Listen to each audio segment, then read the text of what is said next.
Hey, what's up YouTube? We got another video here of my 97 Chevy Blazer, 2-door, 4.3 liter.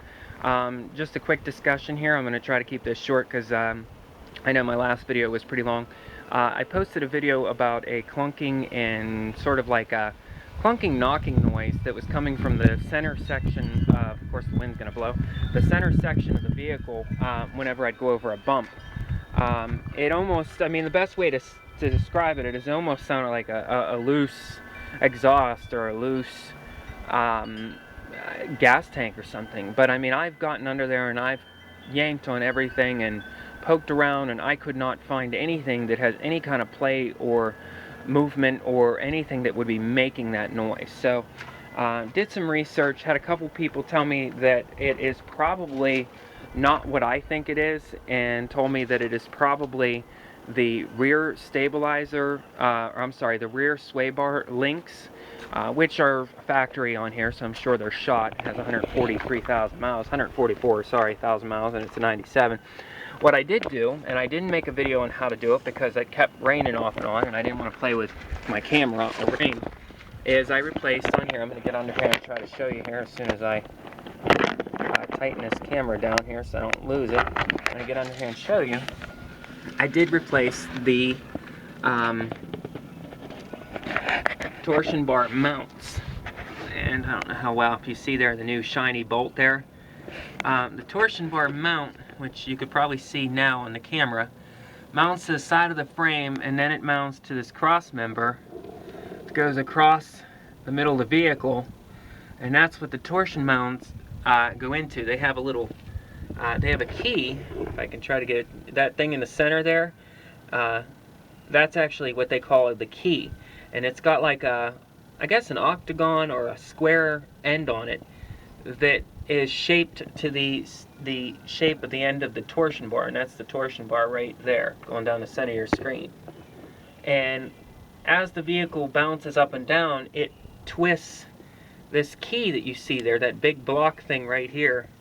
It twists it up in there and then comes back down. It goes up and down, and that creates the spring action, because these vehicles don't have springs. Now we're looking from the back side, like so. We're facing the front of the vehicle right now. You see, there's that little there's that metal block in there.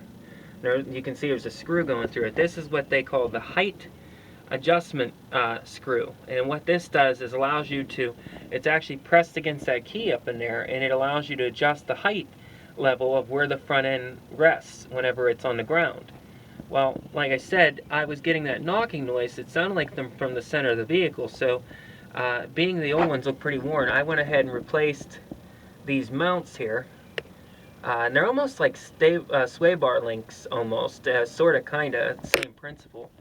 And there's a bushing under there. I don't think it's showing up. It's on the inside of that washer. And I did it on both sides. Very, very dangerous job, guys. What you have to do is, what I did was I backed that bolt out, or I'm sorry, that screw out, that height adjustment screw. I backed it out, not all the way, but up to the last couple threads that were sticking through this little metal block here. I'm sure there's a technical term. We'll call it a metal block. And the whole concept is you got to get that metal block out of there in order to allow the key to rest down and get it, the tension and the torque off it. Now, there is a special tool that you have to buy, that there's a little tiny, I don't know if you see that little notch right there next to the bolt. There's that little notch there. It looks like a little circle on the end of the key.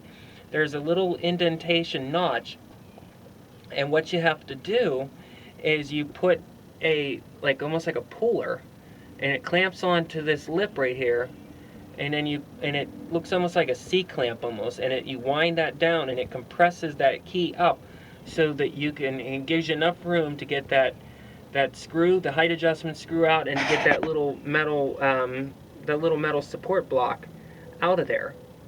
So once you get it out of there, then you can very carefully let that tension back off that little clamp and allow this to rest, and then that allows you to change these links. And it also allows you to take this whole cross member out, and it also allows you to remove the torsion bars. Heads up though, guys. Very, very, very, very, very dangerous job to do. You're talking 4,000 pounds worth of torque is resting on those torsion bars. Even with the front of the vehicle lifted off the ground and supported with jack stands on the frame to allow the wheels just to hang, there's still a ton of torque on them. I was a little bit hesitant on telling you how I did it. I do not have the special tool. I have basically like a clamp, or I'm sorry, I basically used a floor jack, and I used a socket extension to go up into that little notch on the key and jacked up that key. The socket, you have to be careful. I would not recommend doing it this way, but when I did it at my own risk. Because if I didn't do it perfectly straight and steady, if that little extension would have popped out of there, it would have probably had enough force to seriously injure or even possibly kill you, or go penetrate something, because you're basically resting the entire weight of the vehicle on a socket extension. So would I recommend doing it that way? No, but I had to improvise because I had no access to the tool. None of the auto parts had one, and I'd already started taking stuff apart and wanted to get it done. So I very, very, very, very, very carefully did it that way. Would I do it again that way? No, I'm gonna look for the tool on eBay and stop putting my life in danger. But it's worked, it's changed, they're done. But yeah, so unfortunately this noise does not really occur whenever the weather is warm out. So I'm gonna have to wait until the weather actually cools back down, or a rainy day, to see if that knocking returns when I go over bumps. I think throw them out, and of course I don't see them in here now. I'm gonna try to show you one of the old ones, but digging through the trash here. Of course, all the way at the bottom, never fails. Making a mess out here. I know I'm littering.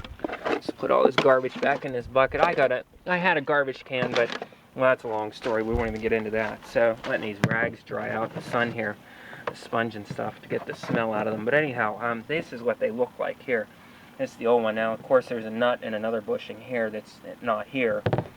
And this side here just goes through the frame. And this side here goes through the support brace. As you can see, I mean, them bushings, they look pretty. This one here is all cracked and dry rotted, so they're probably original. So probably couldn't hurt, I'll tell you that. So we'll find out. But like I said, everybody keeps telling me that really my problem is down here, is these guys right here, which is the rear sway bar links. And as you can see, they're pretty dry rotted too. So I would not be in the least bit surprised if those aren't what's making a noise. But we're going to find out, I guess, once we get another wet day. I'm probably just going to order these anyway. Unfortunately, they only give one listing on Advance's website for these. Apparently, the two-door rear sway bar links, they only give you one option for those. So I'm going to check Rock Auto and a couple other places and see if somebody else has them, because they're 32 bucks a piece, which I think is a little steep. These things here, they were $36 a piece. So I used a promo code on Advance website and did an in-store pickup. Promo code was T as in Tom, R as in Robot, T as in Tom 30, and applied it towards the promo code box at the checkout, and it took 20% off. So I got both of them for like 55 bucks.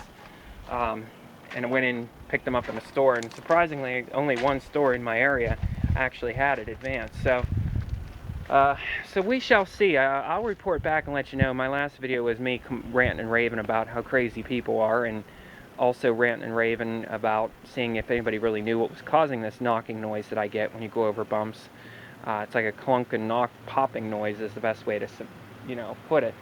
So with that said, I'll definitely post another video here after we get a rainy day and I take it for a drive and see if the noise is still there. If it is, then we'll continue on with these video series, and hopefully I'll have a nice day when I go to do those sway bar links, and I will record it for you so you guys can get a little how-to video mixed in here too. So haven't done one in a while. So last video I made was on the Ultima, talking about Royal Purple. That one I'm going to post at the same time as this one. So please rate, comment, subscribe, give me some feedback.